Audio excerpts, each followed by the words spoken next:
Welcome back, welcome back, welcome back. I'm Lisa Blackburn, and this is my YouTube channel for everything I like to talk about, science and math. Today we're in AP Chemistry, Chapter 8. We are talking about bonds. Okay, so we started this yesterday, and I put that video up, so we're going to finish it now. So this is where we are, right? The magnitude. Okay, so we were talking about lattice energy, and remember, it is the energy it takes to take a ionic compound out of its crystal lattice so much that it is now a gas. And it takes that a tremendous amount of energy to do that. It's highly, you have to put lots and lots of energy in it. Okay, so the magnitude, highly endothermic, that's the word I was looking for. The magnitude of the lattice energy depends on the ions. Whoops, that's not writing. Doop, doop, I like red. The ions belonging to the ion. Ions charge, size, and arrangement. It increases when the charges increase and the radii decrease. So more charge, then there's more force of attraction because opposites attract. Radius decrease, they're closer together. So when they're closer together, it's harder to overcome that also. So looking at this, we can decide which one is more would have more of this. So we look at their charges. So what's the charge that sodium makes when it's an ion? +1. +1. And fluorine? -1. And cesium? +1. And iodine? -1. And calcium? +2. And oxygen? -2. So the one that's going to have the biggest energy to turn it apart is that one, because 2 is more than 1. Okay, that's easy, right? Now, you can read more about this in your book, page 305, the Born-Haber cycle. I don't think that's going to be on the AP test, so we're not going into it. Now, electron configurations of the S and P block element. So we're going to talk a little bit about that. So this is just that. This is like easy stuff. This is honors chem kind of thing. That all it's saying here is if you look at the electron configuration, you can see what kind of ion it's going to be. So if we did the noble gas configuration for sodium, what is before it is neon, and then it is 3s1.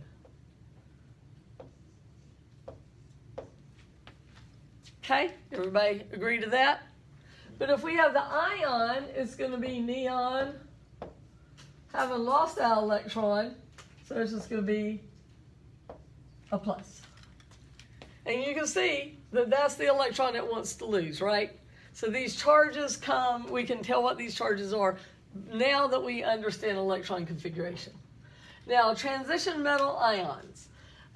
So you know that when you learned about the transition metals, we learned that they have more than one, they can make more than one ion. Silver is always the same, cadmium and zinc, but the rest of them can make more than one ion. Remember that in your previous learning? But let's look at silver, okay? So you can look at it and you can look at the electron configuration and you can see why they have the charges they have when they become an ion. So silver, if you do its noble gas configuration, it is krypton, right? Yeah, krypton. And then it is, and I'm going to write this backwards just because your book did so that you can see, 4d10 5s1. Okay. So if you look at silver, that's not, if you were just to do its normal configuration, you would say that it was 5s2 4d9, right? Okay, but it doesn't do that because remember they like half full and full better than they like full and a mishmash. So what it does instead is it will take and make this 5s half full, make the 4d full. And remember I told you when things become an ion, they lose it from the level that has the highest N number. So that's the one that it's going to lose when it becomes its ion which you see over there, that it's always the same. Does that make sense to you? Kind of like, oh, now I get it. That's what it's going to do. So it doesn't really try to follow the octet rule. So we've learned the octet rule in honors. Now we're going to learn more about the exceptions and why there's exceptions. That's sort of what we're going to look at. But though it still is going to lose the ones with the highest N level first. Okay, so let's think about iron. Remember, the iron can be ferric or ferrous. It could be 2 or 3 for its charge, right? So the noble gas configuration for iron is argon, and then would normally be, and I'm going to write it in this order, 3d6 4s2. Okay? But it's going to lose the 4s first, so these go away, and it becomes +2. Okay, now if you look at these 3d6s, that if it loses 1 of what's left, then it's half full. These have 5 orbitals, and it'll be half full if it loses 1 more, and it becomes that +3. So you can see why it's ferric and ferrous. Do I need to explain it again? I see some confused little faces. Okay, so what is its electron configuration as just a neutral atom is normally you write it 4s2 3d10. But your book writes it the other way just to show you that it's on the outside. And it's going to lose that first. So when it becomes an ion, first it's going to lose these 2. And it's going to become iron +2. But now it has another oxidation state. And the reason why, another state where it can have a charge, is now this is gone and it's +2. But if it just lost 1 more of these, it would be happier because it would have a half full d orbital. And so it does, and you get its other one, iron 3. So there's a reason behind these, and we can see it knowing its full half full rule and knowing that these metals easily lose electrons. It's not hard for them. They like losing them. They're hippies. They got free and wild little electrons. Okay, so when first it loses the 4s2 and it becomes +2, and then it loses 1 from the second one. I should say then second, not 2, it loses 1. From the 3d10, like in the half, there are 10 possible ones, but it's going to lose 1, and it becomes +3. Okay, following all that? Good, excellent. Okay, covalent bonding. So that was ionic. Let's talk about covalent. It is between 2 nonmetals, is what you learned in honors. We're going to talk about there are exceptions, of course. There's exceptions to everything, right? And what this bond is, it's a shared electron pair. Okay, Lewis structures. So in honors, I taught you that like the Lewis structure for methane is CH4, right? So carbon, how many dots does carbon get? How many valence electrons? How many frog hops? 4, right? 1, put 1 on each side. And then we're going to bond it to hydrogen. How many dots does hydrogen get? It gets 1. So each of them contribute 1 dot. That dot, the 2 dots make a bond, a covalent bond. And I taught you that was the Lewis structure. But really there's a little bit of an etiquette thing. That your book says that this is, I call this a structural formula. Your book says that this is a Lewis structure where you take the dots and you turn them into a line, and then you just have dots for any unshared pair. Don't let that confuse you. There's just different little bit of etiquette things that people do. These two are the same exact thing no matter what we call them. Y'all follow that? So this is a nice fancy drawing of a poot, methane, right there. What we do in chemistry class. Okay, so one shared pair is what kind of bond? Starts with a S? Single. Pretty close. So what's 2? Double. And 3? Triple. Okay, so the single bond is longer, a double bond is medium, and a triple bond is the shortest. So example of a single bond would, I think my thing. Let's go back down some, see if I can. I touched it too much. Okay, yay, I fixed it. Okay, so example for something with all single bonds would be carbon bonded to a carbon bonded to 3 hydrogens like this each. But I'm going to write this condensed. I'm going to write C2H6. Everybody see how that all fits together, C2H6? So a medium with a double bonded would be C2H4, and a triple bonded would be C2H2. So this one has got C double bonded to C, and this has got the triple bond. And then it would have the H's, and this would have 2 H's on the end here.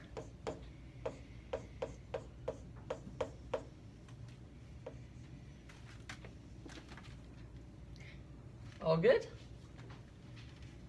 Can you move a little? I can't see those. Yep.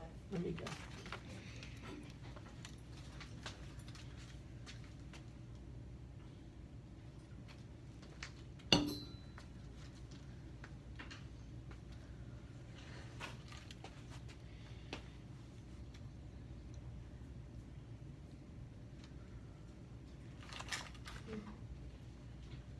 It's 73 out there. Aren't we excited? And you know, this weekend is spring forward, long days, summertime's here. Yes. Saturday I have the aquarium run, Georgia Aquarium. Last time I came in 500th, but I beat 1,500 people. So let's not look at and think about the 499 that finished before me. Let's think about the 1,500 that were behind me. I didn't do very good because I was grumpy when I ran that race. It starts off where you go like straight uphill for like a half a mile to a mile, and it's right when everybody's too close together and they need to spread out. It was highly annoying, so I was grumpy. And when I'm grumpy, I run slower. I run happy. If I run happy, I run faster. So I'll try to have a better attitude this time. Okay, everybody caught up now? Okay, polarity bonds and electronegativity. In covalent bonds, they usually do not share the electron pair equally. Okay, only when they are bonded to an identical atom. Then that is called nonpolar covalent. See if I can put something in there. Okay. An example would be like diatomic molecule like O2. They would share the electrons equally because it's exactly the same electronegativity. So polar covalent. This is when they are shared unequally. The more electronegative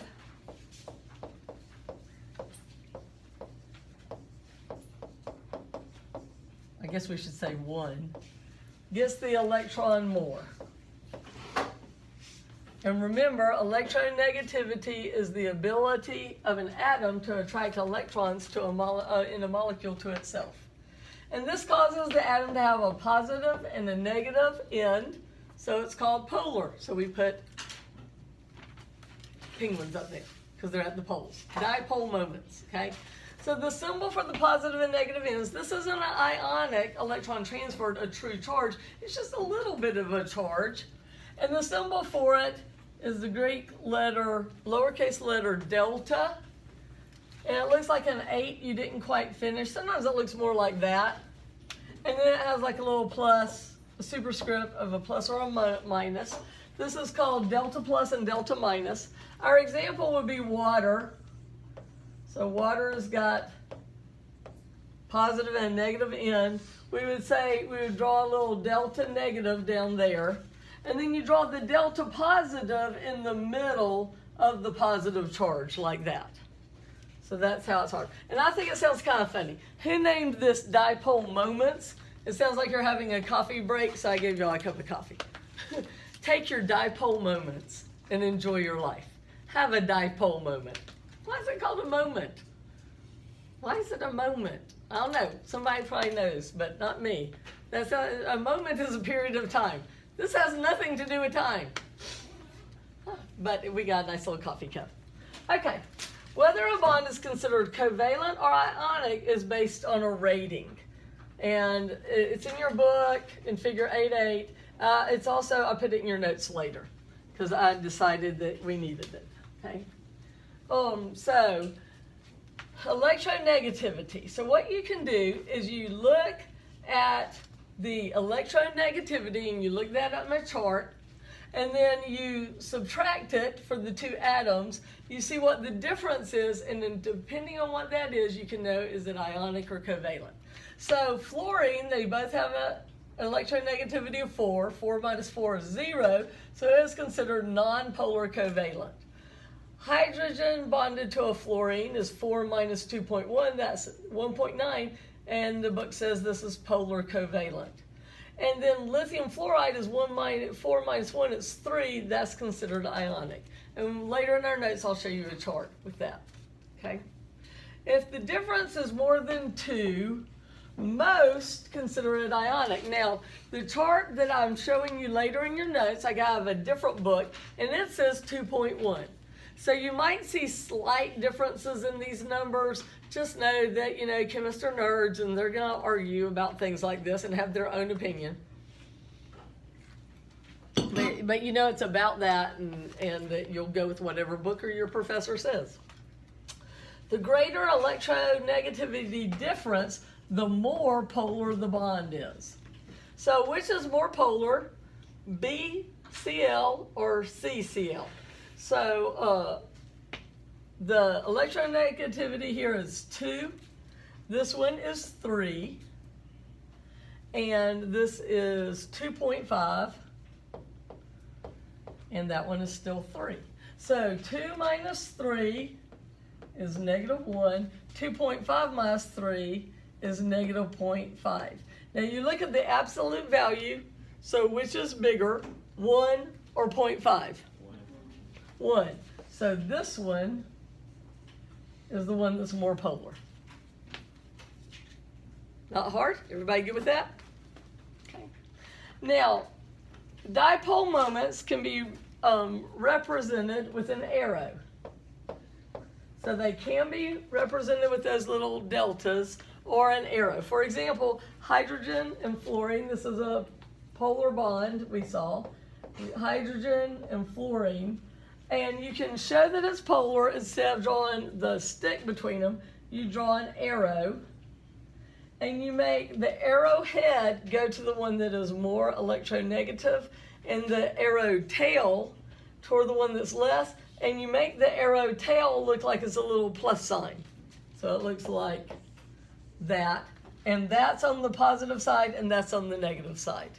So on my water molecule, sometimes, I'll show you how it's done. More phone sound effects.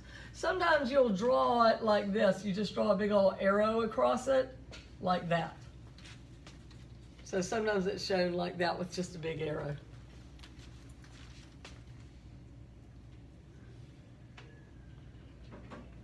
Okay.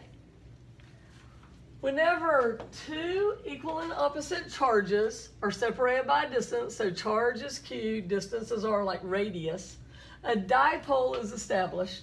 And when it is quantitatively measured, it's called a dipole moment. And what this is saying is that we can look at this mathematically. When we look at it mathematically, it is symbolized by the Greek letter mu. Did y'all learn that mu in physics already? So now it's going to be, you learned it as the coefficient of friction, right? F equals mu n. but it looks like fun. It's the fun equation because it looks like it says fun. Well, now it's going to be something different. Okay, so mu equals QR. Okay, the larger the dipole moment, the more polar the bond. A bond shared equally like F2 has a dipole moment of 0. And whether a bond is ionic or covalent, it's on a continuum, and it can be determined by the difference in electronegativity. That's all sort of saying the same thing in different ways. But you can look at a table to see if something is ionic or covalent. So this is the table I got out of a different book. And so if you look at it, the electronegativity difference is 0. It is considered covalent. Really 0 to 0.4. So if the electronegativity difference of two atoms is less than 0.4, then it is considered nonpolar covalent. So it doesn't have to be exactly 0. If it's 0.4 or less, we're going to call it nonpolar covalent. Okay? If it's between 0.4 and 2.1, remember I told you the yearbook says 2, this one says 2.1, it is considered polar covalent. So 0.4 to 2.1, we have polar covalent. So look, this is the nonpolar. See how the gray is shared equally between the two dots? Here it's polar. The big dot gets more than the little dot of the electron. And then, if it's greater than 2.1, it is considered ionic. Notice they're not sharing any. This one is just stuck on that one because opposites attract. Okay, is that good? Can you sort of see that? Okay, some metals bind to nonmetals. Get ready to have your mind blown. Okay, remember how we learned in honors that a metal and a nonmetal is an ionic bond. And a nonmetal and a nonmetal is a covalent bond. But sometimes metals bond to nonmetals in covalent bonds.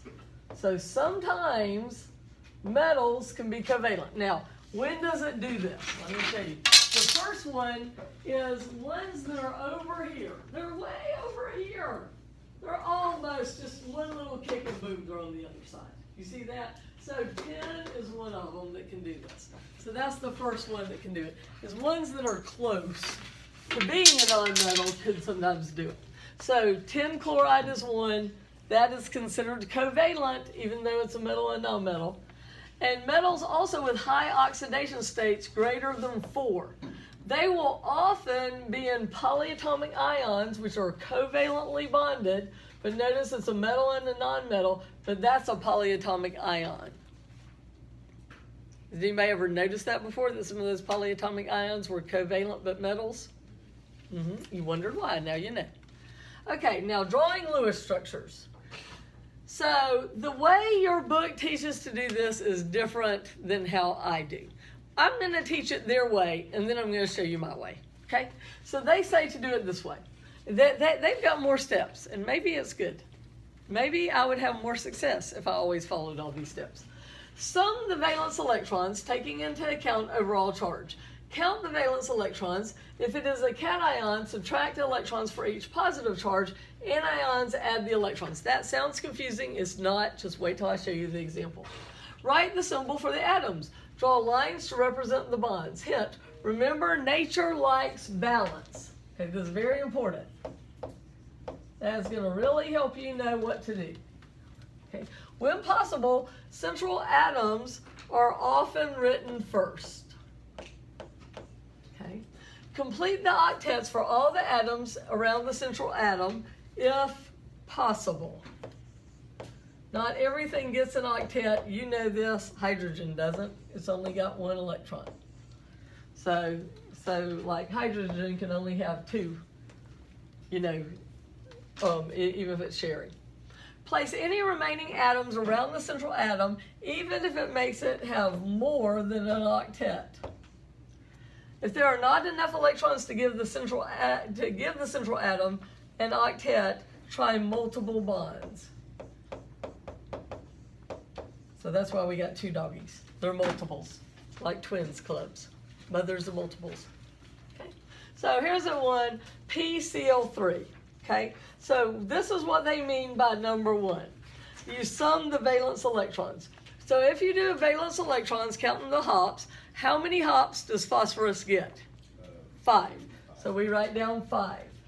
Now we add to it 3 times what chlorine gets. What does chlorine get? They get 7, right? Okay? And then, so 5 plus 3 times 7, 21 plus 5 equals 26. That's the part I have never done. But maybe it's useful in knowing unshared pairs. Okay, next we draw, okay, so nature likes balance. So the one that's different is going to go in the middle. Who's going in the middle? The P, right? The phosphorus. So we're going to put phosphorus in the middle. And now we're going to put the chlorines around it.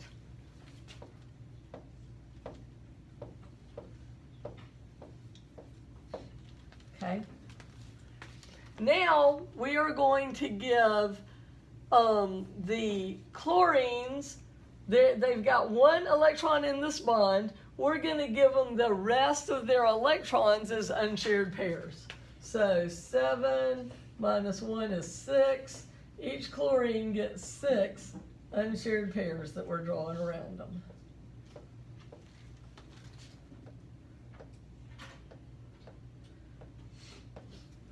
Okay, now we're going to think about, well, does phosphorus get an unshared pair? This is where the numbers come in for the adding them up thing. So I'm going to count up how many electrons I've already drawn, okay? 2, 4, 6, 8, 10, 12, 14, 16, 18, 20, 22, 24. Did y'all understand how I did that? I need to do it again. Each bond, each line is 2 electrons. So I just count by 2s. 2, 4, 6, 8, 10, 12, 14, 16, 18, 20, 22, 24. Everybody see how I got 24?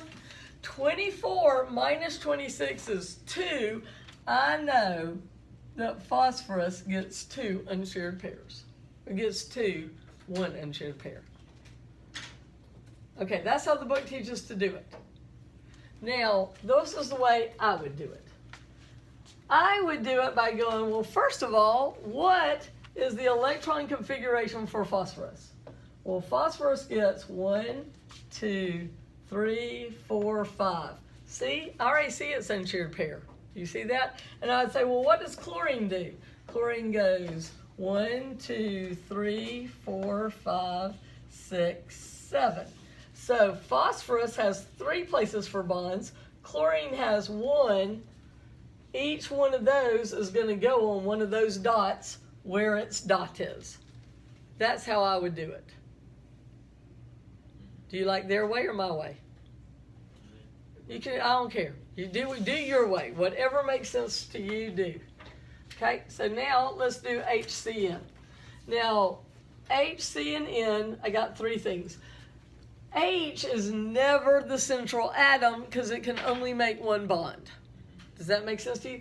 And whenever you have H's and C's, they always bond with each other because they're the buddies. They're the basis of life. Carbon is the basis of life, and carbon makes hydrocarbons. Have you ever heard that term, hydrocarbons? So hydrogen and carbons always stick together. So for this one, first we'll add it up. How many dots does hydrogen get? 1. And carbon? 4. And nitrogen? 5. So that equals 10. So I'm going to put carbon as my central atom. I know it's going to bond to hydrogen. And so now I have a nitrogen. And my carbon's got 3 dots. Carbon never has just a dot hanging out.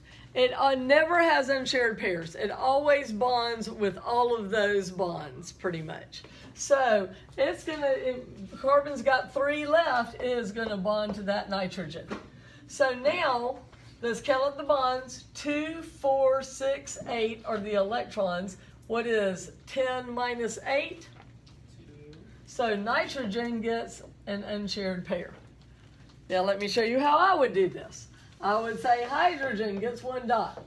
Carbon gets 4 dots. Nitrogen gets 1, 2, 3, 4, 5. There's my nitrogen unshared pair already. I can see that these two are going to get together, those two, and those two, and there's my unshared pair. So that's the way I like to do it, but you do however you want to. Okay, so here's another one. Bromine. So which one's going in the middle here? Bromine. The bromine, right? And so we'll do it their way. So bromine gets how many dots? 7 plus 3 times how many does oxygen get? 6. So that's 18 plus 7 plus 1. We've got to add 1 for that one right there. And that's what it was talking about when it was sounding so confusing. So that equals 26. Okay? We're going to put bromine in the middle. We're going to know where it's going to get an oxygen on each side. The oxygens are going to, so how are my dots going to go? Okay, so oxygen, 1, 2, 3, 4, 5, 6. And bromine, 1, 2, 3, 4, 5, 6, 7. Okay, let me draw these bigger so you can see them good. Nice big dots. Let's draw them. Put in a little box here so you can know which dots go with what. Those are my 2 dots, right? So it looks like bromine can only have 1 bond, and it looks like oxygens all have 2, but I know this is what's going to happen. I can tell because nature likes balance. Bromine's going in the middle and oxygens are going around it. So, and I got to know they got to have a bond, so I put them there. So now I got to think about how is bromine going to have 3 things bonded to it. Well, what it's going to happen is these oxygens are going to each use their 6 and keep them as unshared pairs, and they are going to bond with 2 that were contributed completely by bromine. Why would bromine do this? Because it's going to, in the end, feel like it has an octet. So it doesn't care that it's putting in everything into the relationship, and that oxygen is just being a big leech, not pulling its fair share, not doing the dishes. Bromine doesn't care. Bromine's happy to contribute both of the electrons. So that's what happens with each of these. Whoops, get my sleeve out of the way. Each one of these oxygens keep all of their electrons, and then the bond is made with 2 from bromine. Like that. Okay? So now let's count up what we got. 2, 4, 6, 8, 10, 12, 14, 16. Whoops, I got off. So I'll go like this. 2, 4, 6, 8, 10, 12, 14, 16, 18, 20, 22, 24. And I have 26. So how many unshared does bromine have? 2. 1, 2. So that's this one and another one that it stole from somebody. Remember how it's got a charge of -1? It stole an electron. Probably a sodium was going by and he grabbed his electron. So that's where the other one came from. Is that good? A little hard. The more you practice it, the easier it will get. Can I scroll it up? Are we done? We got it? Does anybody need more time? Okay, let's scroll. Okay, so there's a thing called formal charge and what it has to do with is alternative Lewis structures. So sometimes you follow all the rules and you can get more than one Lewis structure and you're trying to figure out which one is more correct. Well, first of all, let me tell you, chemists will argue about which one's more correct and they will never agree. But for the AP test, your college test, there will be a right answer, but there'll be other ones that the chemists just like to argue about, okay? So you can figure it out by doing this little mathematical bookkeeping thing called formal charge. And these are not real charges. This is not real. This is just a way to pick a winner about which structure will really happen, and these are the rules. All unshared electrons are assigned to their atom. For any bond, half is assigned to each contributor. Formal charge is calculated by valence minus half of the bonding electrons minus non-bonding electrons. I know that sounds a little crazy. Let me show you what I mean. So this is this formula. Carbon, now carbon here is now having, this is a weird one.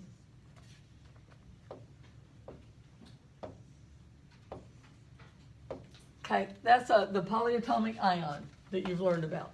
So if we wanted to figure out what its charge was, we could figure it out for carbon. And so first of all, we say, how many dots does carbon get? 4, right? And how many dots does nitrogen get? 5. Okay. And then, the way they say to do it is to do minus 1/2 the electrons in the bonds. So there's 2, 4, 6. So it's 1/2 times 6. And that's the same bonds that nitrogen has, 1/2 times 6. Okay.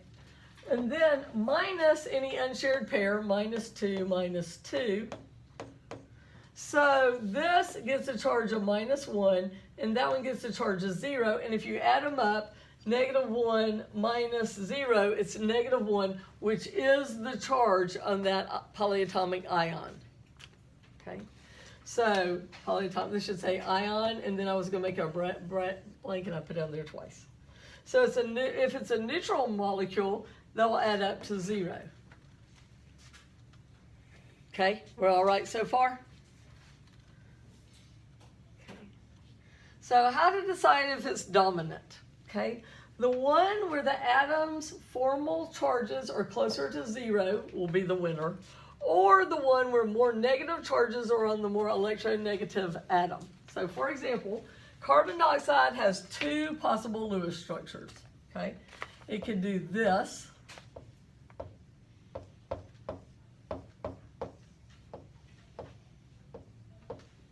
or it could do this.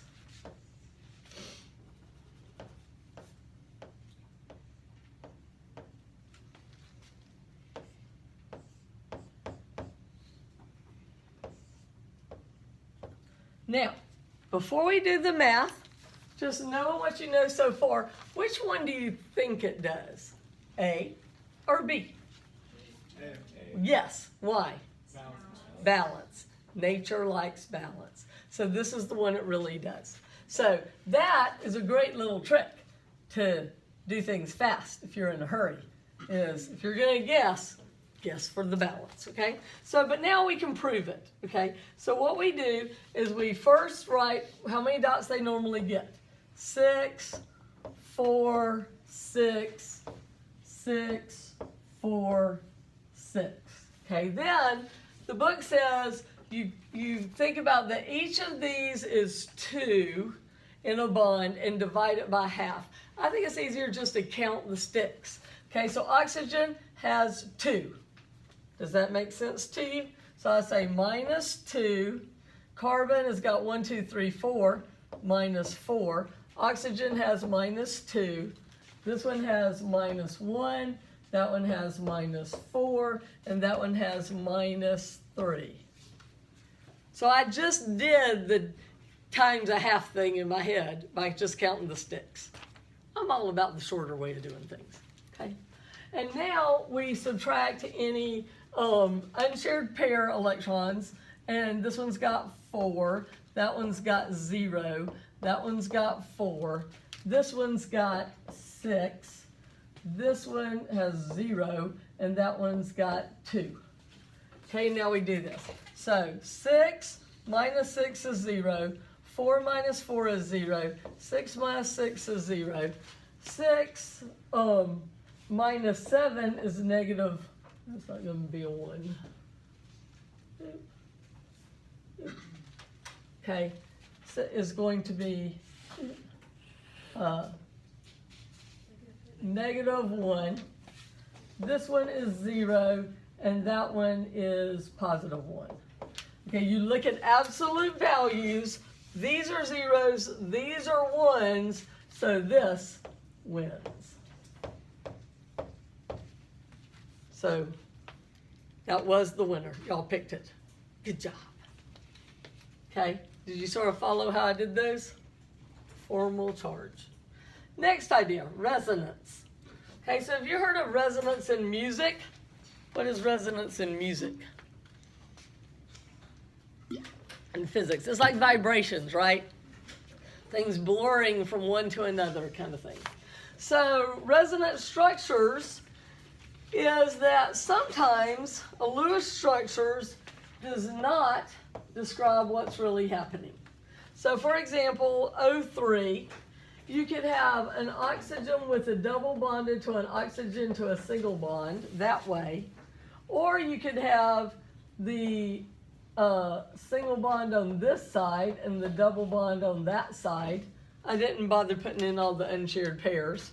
So which is it? It turns out it's both. And the book says it's like mixing paint, okay? So when I learned this way back in the dark ages of the 80s, they said it was kind of like it's switching back and forth between the two real fast. But now they say no, that's wrong. It's not doing that. It's more like mixing paint. If you mix blue and yellow, you get green. It does not switch back and forth between blue, yellow, blue, yellow, blue, yellow. Do you see that? So that's why we got our little doggy painting. So this is a real important one, benzene. So carbon is so important that when you draw a structure for it, you don't have to write carbon, you just make an angle, and you don't have to put any hydrogens that are bonded to it. So like normally, if I were to draw this, I would put these carbons in here, 1, 2, 3, 4, 5, 6. So this is the whole thing out, but this is not, nobody draws this. Except probably high school chemistry teachers who have to. Okay, so here I've got a chain of 6 carbons with alternating double and single bonds, and each carbon is bonded to 1 hydrogen. But how you draw this in chemistry is like this.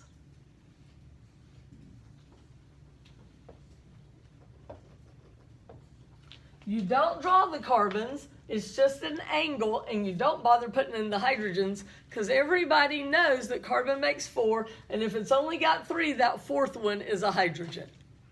Back to the whole idea of hydrocarbons, okay? So, but how do we know that it's this and not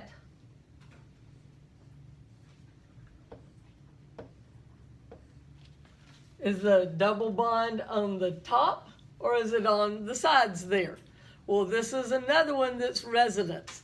And it used to say that it switches around, but now it's more like it's just blended all the way around. And they draw it to show that it's a resonance like this. So have you seen these?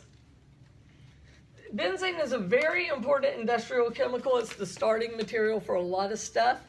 When I started chemistry back in the dark ages of the 80s, it was all over at my college. But then by the time I started teaching in the 90s, they knew it caused cancer. And when I got to Pebblebrook and I was teaching there, they had a huge bottle of it back in the stockroom. I was like, oh no, that's cancer in a bottle. We got to get rid of that. So we did.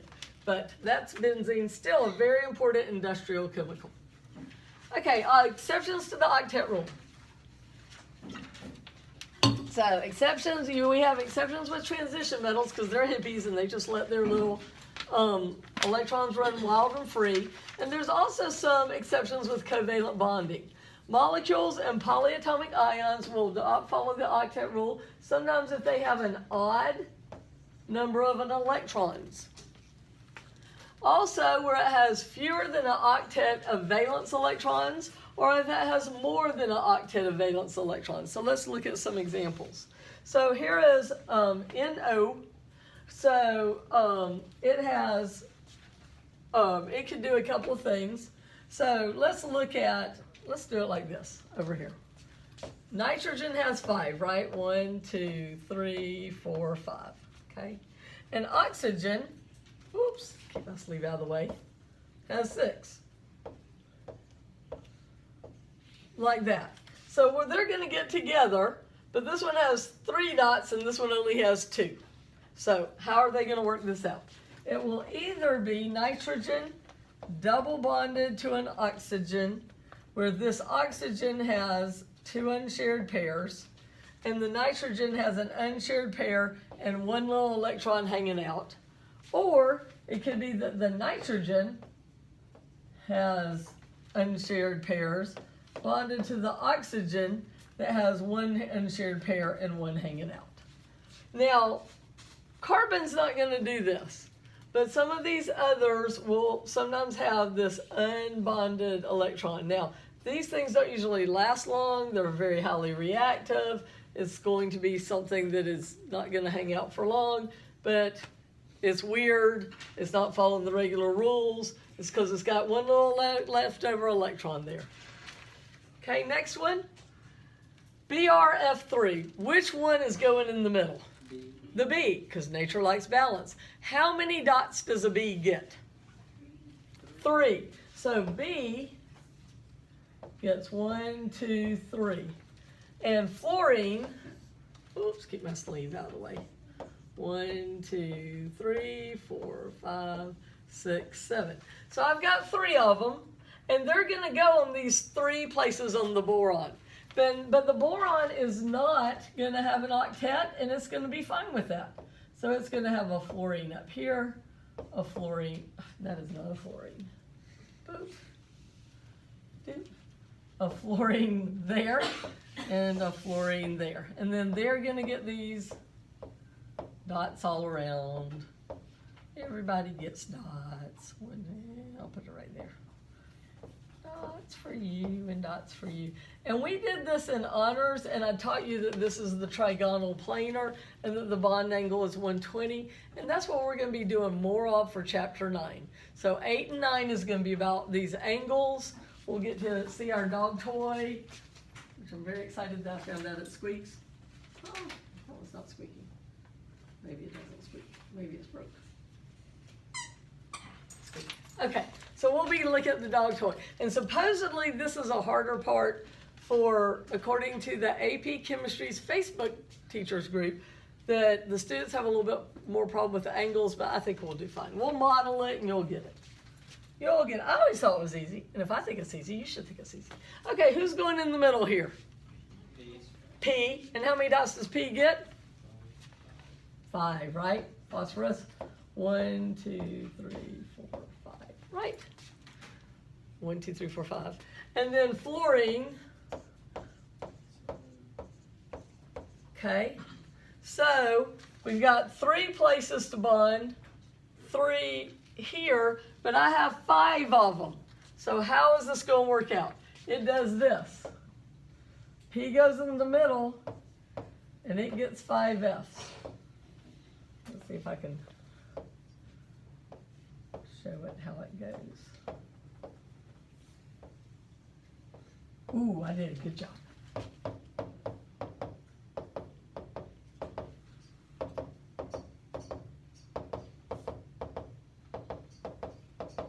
Okay, so it does kind of like that. Let's get the dog toy and look at him. Okay, so it's going to have 1 up top, 1 up bottom, and it's going to go have 3 go around the middle. See that? That's what it's going to do. Is it an octet? No. Is it happy? Yes. It doesn't care. So the octet rule is not always followed. So this is sort of like in one plane there, 1 on top, 1 on bottom. Okay, last idea, woohoo! Multiple bonds are generally stronger than single ones. Now this is a little bit confusing. So if you have carbon-carbon, this is the longest and the weakest bond. Carbon double bonded to the carbon is medium. And carbon triple bonded to carbon is the shortest and the strongest. Now, do y'all remember Mr. Myrick, who used to teach here last year? He had a hard time understanding this, and we would talk about it, and I understand the confusion. That this is the strongest bond. However, if there's a chemical reaction where this is involved, that bond's going to break. And it is going to be where the reaction happens, and it's going to be attacked. So it's strong holding the two carbons together. But if chlorine comes along, it's attacking that and it's going to break it. So when you're in this class, this is strong. But when you get to organic chemistry, when you're a sophomore in college, then and you see a carbon chain and it's got a double bond, that's where it's going to end up getting things added to it. All right, we got a long time. I went much faster with you guys than I did with them. So, like, share, subscribe. Science is great.